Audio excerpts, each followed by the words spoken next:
미국 의회 여당인 민주당이 경제안보 등 모든 영역에 걸친 중국 견제에 초점을 맞춘 패키지 법안을 발의했습니다. 한국을 비롯한 인도태평양 영내 동맹국 간 양자 다자 협력을 심화하고 동남아시아 국가들에게는 유엔 대북제재 결의 준수를 촉구하는 내용이 포함됐습니다. 이조은 기자가 전해드립니다. 미국 민주당의 낸시 펠로시 하원의장을 비롯한 하원 민주당 지도부 주도로 중국을 겨냥해 최근 발의된 경쟁 법안입니다. 미국의 경제와 안보 글로벌 리더십을 강화하기 위한 국내외 전범위에 걸친 장기 투자 전략을 담은 패키지 법안으로 특히 한국 등 인도태평양 영내 동맹과 파트너십을 강화하기 위한 양자 다자 협력이 강조됐습니다. 법안은 미국의 정책은 동맹국 그리고 동맹국들 사이의 외교, 경제, 안보 협력을 심화하는 것이라며 이런 협력에는 외교적 관여와 영내 개발, 에너지 안보와 정보 공유 등을 통한 것이 포함된다고 명시했습니다. 이어 미국의 다자, 양자 조약 의무 준수를 강조하면서 이런 의무에는 일본과 한국, 필리핀, 대만, 호주에 대한 방어가 포함된다고 밝혔습니다.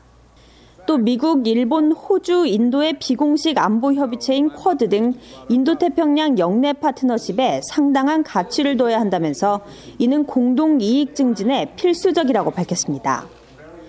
인도태평양 영내 안보 환경은 미국과 동맹국들의 지속적인 정치적 의지와 구체적 파트너십, 그리고 경제, 상업, 기술, 안보 협력과 일관되고 가시적인 약속을 요구한다는 겁니다. 특히 동맹 방위와 상호 지원에 중요한 핵심 역량 획득 협력은 고위급에서 광범위하게 논의해야 한다고 강조했습니다.